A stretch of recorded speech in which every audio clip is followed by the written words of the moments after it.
Mon reflet? Je suis ce que tu refuses de voir. C'est impossible, tu n'as pas de visage! Non, qui êtes-vous? Nous sommes chez nous maintenant. Elias, viens à la 11e marche. Qu'est-ce que c'est que ça? La 11e marche murmure. Non, je ne peux pas! Elias cherchait le silence. Un refuge loin du tumulte urbain. Il l'avait trouvé dans cette vieille demeure de la rue des Ormes. Les premiers jours, la maison se contentait de craquer. Mais une nuit, la 11e marche, sous son pied, devint molle, comme vivante. Le lendemain, la marche était redevenue ordinaire. Pourtant, Elias ressentait une vibration subtile, un bourdonnement sourd sous sa paume. Le froid s'installa. Bientôt, les rêves vinrent. Des pas invisibles montant l'escalier, s'arrêtant toujours à la 11e marche. Le seuil n'est pas une ligne, c'est une fin.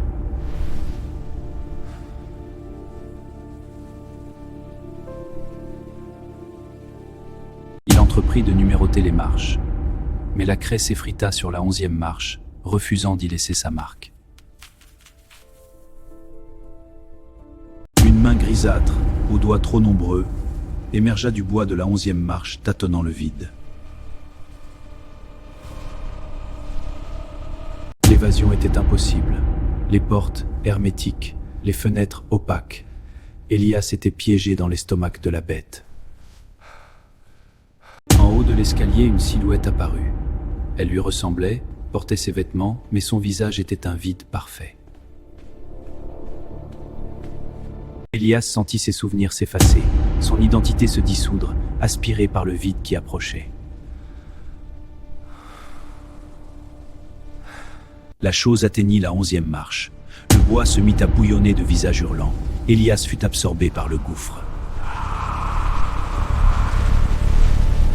Le silence revint, épais, victorieux. Elias n'était plus. Seule la fin de la maison persistait. Waouh, c'est magnifique ici. Oui, c'est parfait. J'adore la lumière. On se sent bien ici, non? Absolument. Je l'adore là. Un couple insouciant entra dans la maison. Une nouvelle proie. La jeune femme ressentit un courant d'air. Son mari commença à monter.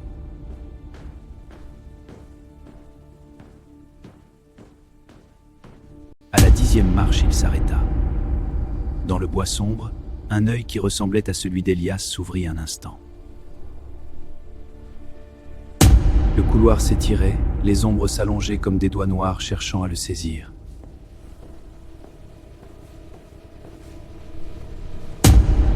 Il posa l'oreille contre le bois. Il entendit le battement d'un cœur immense et lent.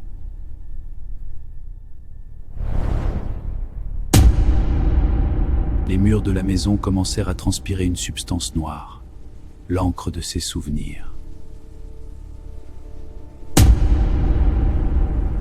À chaque pas du double, une partie du corps d'Elias devenait translucide.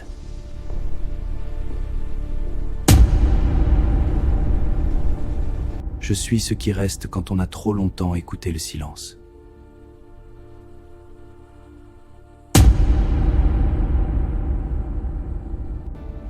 Elias n'était plus un homme, il était une idée que la maison était en train d'oublier.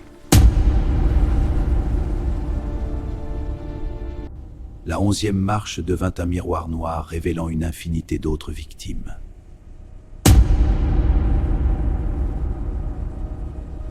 Ses ongles ne rencontrèrent aucune résistance. Ils s'enfonçaient dans la marche comme dans une eau gélatineuse.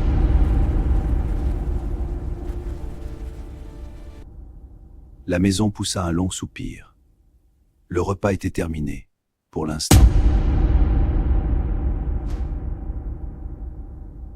Le temps s'écoula. La maison attendait, patiente.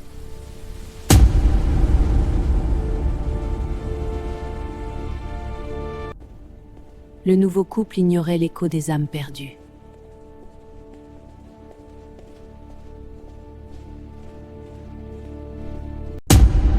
N'avez-vous pas l'impression qu'il y a un courant d'air?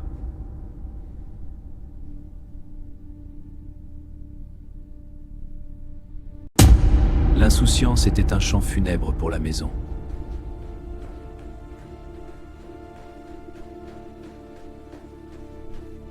Arrivé à la 10e marche, l'homme hésita. Un murmure sous ses pieds.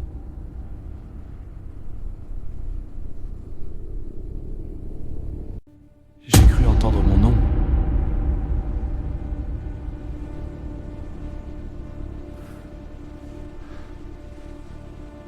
Il posa le pied sur la 11e marche. Un œil s'ouvrit. L'œil d'Elias.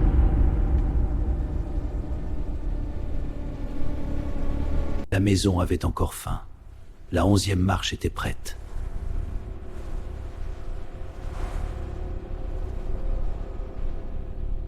Ils emménagèrent, ignorant que le silence les observait déjà. Attention avec celui-là, il est lourd. Pas de problème, je gère. Où est-ce qu'on met les cartons de livres? Dans le salon, je pense. Les craquements n'étaient plus des bruits de bois, mais des appels.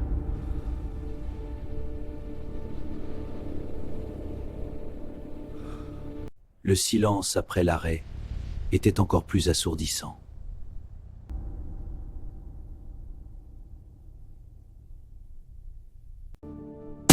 Une silhouette familière dans le miroir.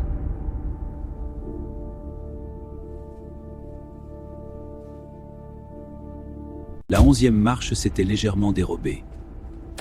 Une hésitation dans la matière.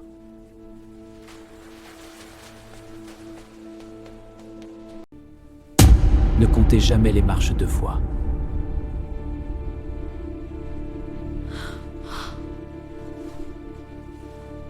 Elias n'était pas parti. Il était devenu la maison.